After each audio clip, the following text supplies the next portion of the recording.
সবাইকে আমন্ত্রণ নিউজ 24 এর বিশেষ সাক্ষাৎকারে। সঙ্গে আছে ইমরান হোসেন। আমরা আজকে কথা বলবো সদ্য বিদায়ী সভাপতি ফারুক আহমেদের সাথে, যিনি আপনাকে বিসিবির সভাপতি হিসেবে বসিয়েছিলেন। তিনি শেষ পর্যন্ত আপনার প্রতি কেন বিরূপ আচরণ করলেন?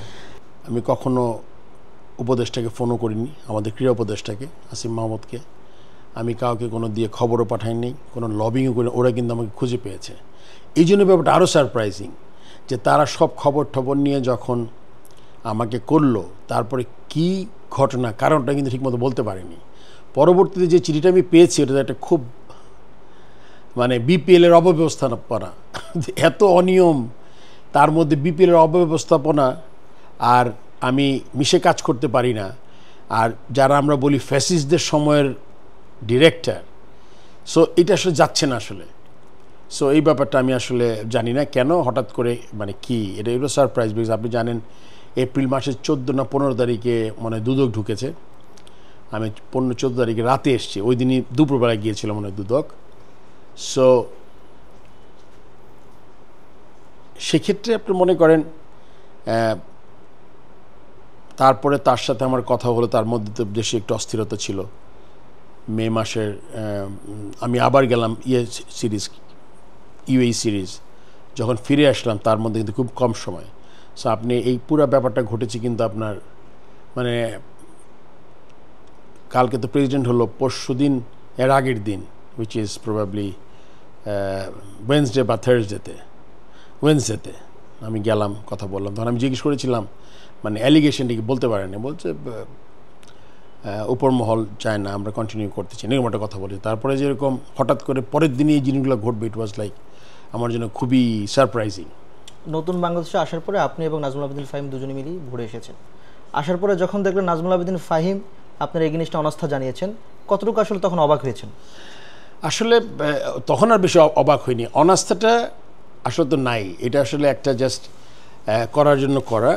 বাট এটাতে একটা সুবিধা হয়েছে মানুষের বোঝার জন্য যে 8 জনই অনাস্থা যেহেতু জানিয়েছে, তার এই বোর্ড কখনোই আমার আমার সাথে কাজ করা ছিল না। সারাক্ষণই হয় ষড়যন্ত্র করছিল যে কিভাবে কি করা যায়, কখনোই আমার সাথে ছিল না। প্রবাবলি থাকার জন্য বোর্ডে তাদের থাকাটাই গুরুত্বপূর্ণ ছিল, কিন্তু আমার সাথে তারা কখনোই ছিল না।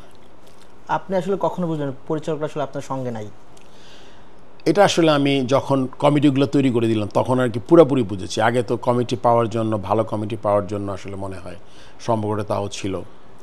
এবং আমাকে এখানকার পরিচালকরা, একজন পরিচালক স্পেশালি বলেছেন যে আপনাদের যে আগের যে প্রেসিডেন্ট বা আগে যে গুরুত্বপূর্ণ ব্যক্তি ছিলেন তাদের সাথে যোগাযোগ করিয়ে দিয়ে একবার না একাধিকবার বলেছে। তো আমি চিন্তা করেছি তাদের সাথে তো আমার যাওয়া যাবে না, বিকজ আমরা জানি যে এই নতুন গভর্নমেন্ট চায় যে ফ্যাসিলিটিসের সম্পর্ক না থাকুক এবং একটা দুর্নীতি, এত করাপশন হয়েছে, এটার একটা তদন্ত হোক, আমি যাতে এই কাজটা করি। সো সেই জন্য ওই দিকে তো যাওয়ার কোনো আমার স্কোপ ছিল না। বিপিএলের দুর্নীতি বা অব্যবস্থাপনার তীর আপনার দিকে, এটা কিভাবে ব্যাখ্যা করবেন? প্লেয়ারদের একটা গ্রুপ আসছিল সেপ্টেম্বর মাসে যে আপনি প্রেসিডেন্ট হয়েছেন প্লেয়ার, সো বিপিএলে যেমনি করতে হবে। সো একটা প্রেশার ছিল আমার কাছে সবসময় যে প্লেয়ারদের বলে যে টাকার জায়গায় আমাদের 25% আমরা আমাদের স্যালারি বা আমাদের পেমেন্টের যেই আছে এটা আমরা কম নিব এখান থেকে। সো তখন আমি মনে করলাম যে আমি চেষ্টা করতে হবে আমার। সো যেই টিমগুলো আসছে এই টিমগুলো কিন্তু বেস্ট পসিবল অপশন। তবে এখন আমি যখন ফিরে তাকাই আমি চিন্তা করি যে হয়তো বা 7টার জায়গায় 5টা টিম হলে সবচেয়ে ভালো হইতো। কিন্তু তখন আবার এটা আমার ব্যাক অফ মাই মাইন্ড মনে হয়েছে যে টিভি রাইটস বিক্রি হয়েছে, ওখানে আবার একটা ডেজ আপনি জানেন যে পয়সা কম দিবে, তারপরে ওইখানে 15টা 30টা প্লেয়ার কম পয়সা পাবে, কম খেলার সুযোগ পাবে। সো এখন বসে আমরা এটা এমন একটা ব্যাপার যে আপনার ম্যাচটা যখন শেষ হয়ে যায় তখন কিন্তু আপনি অনেক আলোচনা করতে পারেন, কিন্তু আপনি যদি আলোচনাটা ম্যাচের আগে করতে পারেন যে আজকে কী হবে, খেলায় কে জিততে পারে, কোন দিকটা ভালো হবে খারাপ হবে, তাহলে কিন্তু বুঝে যাবে যে আপনার কতটুকু মেধা আছে। আপনি ম্যাচ শেষ হলে ম্যাচে কী কী ভুল করেছেন আপনি তো খুব এটা চেক করার জন্য ইজি বের করা। সো এইটাই হয়েছে, এটাই করছে। এবং যেটা আমি বলছিলাম যে আমাদের এমনও ডিরেক্টর আছে যারা চাচ্ছিল বিপিএলটা বন্ধ হয়ে যাক। আপনি জানেন অনেকবার অ্যাটেম্প্ট হয়েছে, প্রথম দিন টিকিট থেকে, সেকেন্ড এই স্পেশালি রাজশাহী টিমটাকে নিয়ে টাকা দেয় না, তারপর প্লেয়ার যায় না মাঠে প্র্যাকটিসে, এগুলো কিন্তু সবই মনে করেন আমার মানে ব্যক্তিগত উদ্যোগে আমি মনে করি অ্যাটলিস্ট টুর্নামেন্টে শেষ করতে পেরেছি। টাকা পয়সার ব্যাপারটা আপনাকে পরে আমি স্ট্যাটিস্টিক দিচ্ছি, তার আগে এটা বলে নিচ্ছি আপনাকে আমি, হোটেল বিল, বাস ভাড়া, অনেক ধরনের জিনিস, আপনি নেগেটিভ নিউজ প্রতিদিন, কিন্তু এই বিপিএলে যে কতগুলো পজিটিভ ছিল, প্রথম পজিটিভ হলে গিয়ে বিপিএলটা অনুষ্ঠিত করার সাহসটা আমি দেখিয়েছি। সেকেন্ড হলো গিয়ে আপনার আজ অবধি ম্যাক্সিমাম টিমের 50 থেকে 70% টাকা পেমেন্ট হয়ে গেছে, প্লেয়ার পেমেন্ট। আমরা এই প্রথমবার রেভিনিউ শেয়ার করছি, প্রাইজ মানি বাড়িয়েছি, প্রত্যেকটা খেলায় দর্শকের দেখেন আপনি উপস্থিতি, আপনি উইকেটের উপস্থিতি, ইভেন আপনি যদি ফরেন কমেন্টেটরদের আপনি ভাষ্য শুনেন যে ইন এ লং টাইম তারা 3-4 বছরের মধ্যে বেস্ট বিপিএল তারা দেখছে। অ্যাপার্ট ফ্রম দ্যাট ওই যেটা আপনার যে ইস্যুগুলো ছিল ওগুলো বাদ দেন আপনি, আমি বলছি বিপিএলে কিন্তু একটা দুটি টিম এত খারাপ জিনিস হয়েছে, এত নেগেটিভ প্রচারণা হয়েছে, ভালো জিনিসগুলো নিচে পড়ে গেছে। সো এখন আপনি যখন কাজ করবেন, কাজ করলে তো আপনার আলোচনা সমালোচনা সব জিনিস আপনি পারফেক্ট করতে পারবেন না। আসলে ভাই বিসিবিতে হচ্ছেটা কি, অনেকে বলছেন বাংলাদেশ গরুর খামার, এটা যে নিজেকে আক্ষেপে পড়ায় কিনা? বিপিএলের সেট আপটা আপনি একবার চিন্তা করেন, সেট আপ হলে গিয়ে 8টা ডিরেক্টর আগের, নাজমুল আবেদিন ফাহিম আমার সাথে এসছে, তারপর ওই গ্রুপে মিশে গেছে 9 জন, আমি একা, দ্য হোল সেট আপ। আপনি যদি খবর নেন কোনো কাউকে ট্রান্সফার, স্যাক, নতুন কোনো ছেলে, আমি চিন্তা করেছি, আমি মনে করেছি আমার মতো যে আমি চেষ্টা করে পারবো হয়তো বা এই সেট আপ দিয়েই, কিন্তু আসলে পুরাটাই আমাকে আসলে অসহযোগিতা ছিল সব ক্ষেত্রেই আমার।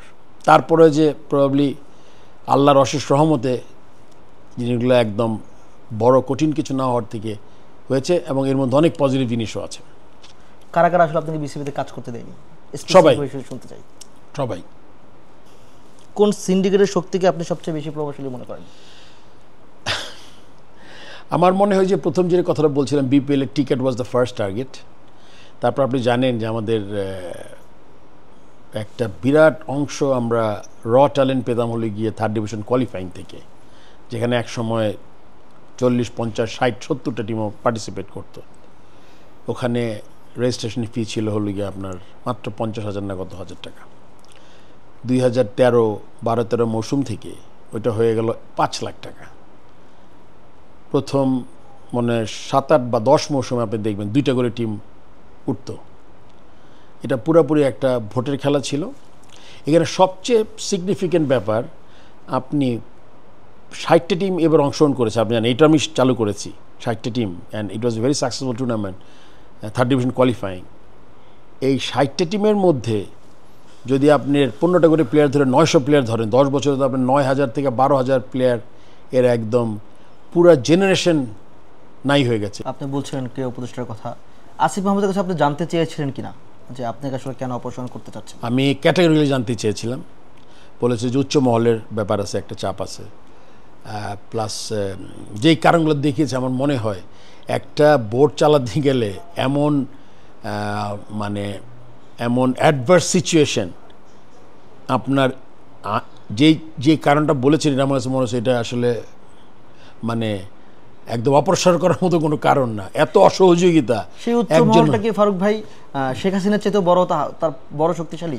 আমি তো সেটা বলতে পারবো না, বলছি উচ্চ মহলে আলোচনা হয়েছে, সেটা আসলে মানে আমার কাছে কিছু মনে হয় নাই। এবং আমি যখন কাগজটা পেলাম ওইটাতে বলেছে অব্যবস্থাপনা বিপিএল একটা, আর আরেকটা কি কারণ দেখেছি আমি এখন মনে করতে পারছি না আসলে। আপনাকে নিজেকে ব্যর্থ মনে হয় কিনা?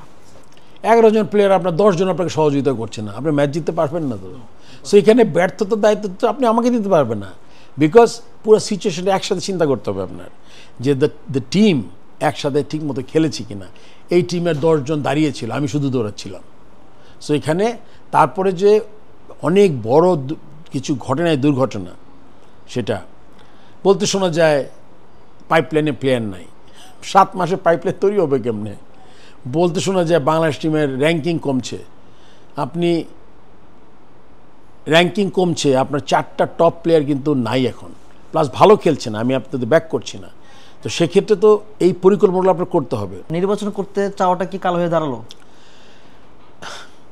নির্বাচন করতে চাওয়ার পিছনে একটা যুক্তি ছিল আমার। যখন আমি শুনলাম, মনে করলাম যে অ্যাডভাইজার আমাদের যে উপদেষ্টা যে নিয়ে নিয়েছেন উনি মানে প্রেসিডেন্ট হিসাবে আমি থাকলে অসুবিধা নাই, মানে আমি করলে আমি মনে করছি বাংলাদেশ ক্রিকেট যদি আপনি কিছু সিগনিফিকেন্ট চেঞ্জ করতে চান, আপনার যেহেতু 9 মাস কোনো আসল সময় না, এটাকে আপনি অ্যাটলিস্ট 2-3-4 বছর না হলে আপনি বুঝতে পারবেন না কী হচ্ছে। আর এগুলো ইন্টারিম পিরিয়ডে আপনি আসলেন, আপাতকালীন জিনিসটা চালিয়ে গেলেন, তারপরে আপনি চলে গেলেন, এটা দুই রকম। সো আমি মনে করেছিলাম যে যদি আমি আরেকটু কিছুদিন বেশি সময় পাই তাহলে বাংলাদেশ ক্রিকেটে, কারণ আমার এখানে আসার উদ্দেশ্য তো একটাই ছিল, just I had one agenda, কারণ এই পোস্টটা আমার জন্য খুব লুক্রেটিভ না। ফারুক ভাই, আপনি হচ্ছেন প্রথম যে বিসিবির সভাপতি হচ্ছেন সাবেক ক্রিকেটার এবং বাংলাদেশের অধিনায়ক, সাবেক অধিনায়ক হিসেবে। সেই জায়গায় আমিনুল ইসলাম বুলবুলও দ্বিতীয় বিসিবি প্রেসিডেন্ট, যেখানে আসলে তিনি সাবেক ক্রিকেটার এবং সাবেক অধিনায়ক।